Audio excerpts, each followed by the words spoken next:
나는 전능하신 아버지 하나님, 천지의 창조주를 믿습니다. 나는 그의 유일하신 아들, 우리 주 예수 그리스도를 믿습니다. 그는 성령으로 잉태되어 동정녀 마리아에게서 나시고 본디오 빌라도에게 고난을 받아 십자가에 못 박혀 죽으시고 장사된 지 사흘 만에 죽은 자 가운데서 다시 살아나셨으며 하늘에 오르시어 전능하신 아버지 하나님 우편에 앉아 계시다가 거기로부터 살아있는 자와 죽은 자를 심판하러 오십니다. 나는 성령을 믿으며 거룩한 공교회와 성도의 교제와 죄를 용서받는 것과 몸의 부활과 영생을 믿습니다. 아멘.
내 영혼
오늘 하나님께서 우리에게 주신 말씀은 요한복음 12장 37절에서 43절입니다. 이렇게 많은 표적을 그들 앞에서 행하였으나 그를 믿지 아니하니 이는 선지자 이사야의 말씀을 이루려 하심이라. 이르되 주여 우리에게서 들은 바를 누가 믿었으며 주의 팔이 누구에게 나타났나이까 하였더라. 그들이 능히 믿지 못한 것은 이 때문이니 곧 이사야가 다시 일렀으되 그들의 눈을 멀게 하시고 그들의 마음을 완고하게 하셨으니 이는 그들로 하여금 눈으로 보고 마음으로 깨닫고 돌이켜 내게 고침을 받지 못하게 하려 함이라 하였음이더라. 이사야가 이렇게 말한 것은 주의 영광을 보고 주를 가리켜 말한 것이라. 그러나 관리 중에도 그를 믿는 자가 많되 바리새인들 때문에 드러나게 말하지 못하니 이는 출교를 당할까 두려워함이라. 그들은 사람의 영광을 하나님의 영광보다 더 사랑하였더라. 아멘. 거룩한 목적이라는 제목으로 오늘 말씀 나누겠습니다. 예수님께서 공생의 기간 동안에 참으로 많은 이적을 행하셨죠. 또한 그의 가르침 또한 하나님의 온전한 뜻을 전하기에 충분하였습니다. 그러나 그럼에도 불구하고 여전히 예수님의 말씀을 믿지 못하는 이들이 더 많이 있었습니다. 그들은 사람의 영광을 하나님의 영광보다 더 사랑하였던 사람들입니다. 앞선 본문에서 유대교를 믿던 헬라인들이 예수님을 찾아와 구원의 도를 물었습니다. 그들은 순수 혈통의 헬라인이었지만 유대교에 심취하여 하나님을 믿던 자들이었습니다. 그런 그들의 열린 마음 때문이었는지 몰라도 그들은 예수님이라는 존재를 통해서 구원의 진리를 찾고자 하였습니다. 그러나 이와는 대조적으로 하나님의 선민이라 자부하는 유대인들은 예수님을 불신하였습니다. 본문 속 이사야의 예언은 유대인의 불신과 하나님의 절대적인 섭리를 강조해 준 예언구입니다. 인간은 하나님의 손길을 떠나 아무것도 행할 수가 없습니다. 따라서 사람들의 불신은 1차적으로 인간의 교만과 완악함의 결과이겠으나 그 불신 역시 하나님의 선하신 목적 안에 있는 것이라고 할 수 있습니다. 하나님은 초월한 지혜와 권능으로서 인간의 불신을 당신의 거룩한 목적에 사용하신 것입니다. 그러나 그들 중에도 예수님을 통해 구원의 진리를 보고 예수님을 믿는 자들이 많이 있었다라고 성경은 말합니다. 지금 우리가 살고 있는 이 시대는 하나님에 대한 불신과 그리스도인들에 대한 불만이 가득한 시대입니다. 이전에도 하나님을 믿지 않는 자들은 항상 있어 왔습니다.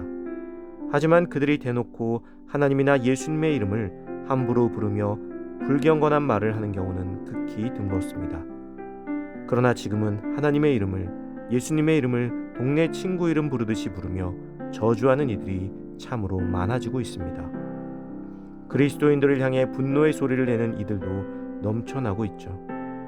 우리는 여전히 하나님의 섭리와 예수 그리스도의 희생을 바라보는 사순절 기간을 거룩하게 보내려고 애쓰고 있지만 세상의 눈이 달라진 것입니다. 어찌 보면 이러한 모습은 2000년 전 하나님께서 유대인들의 눈을 멀게 하시고 마음을 완악하게 하시어 하나님의 구원의 역사에 사용하신 그때와 비슷한 모습일지도 모릅니다. 타락한 교회와 그리스도인들이 2000년 전의 역사를 되풀이하지 않도록 우리에게 경고의 메시지를 주고 계신 것으로 볼 수도 있다는 것입니다. 그렇다면 이 시대를 살고 있는 우리의 모습은 어떠해야 할까요?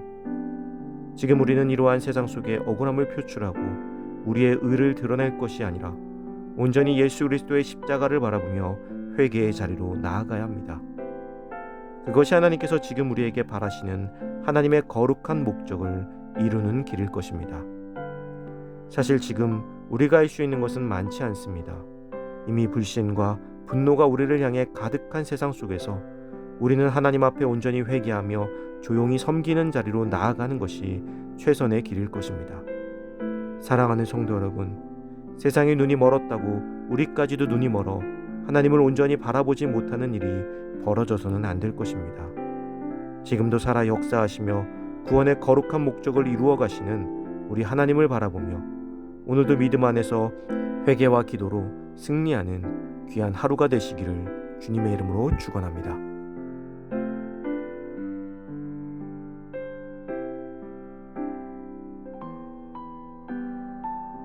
이 시간 주어진 기도 제목을 놓고 기도하고 또 각자의 기도 제목을 가지고 기도하도록 하겠습니다.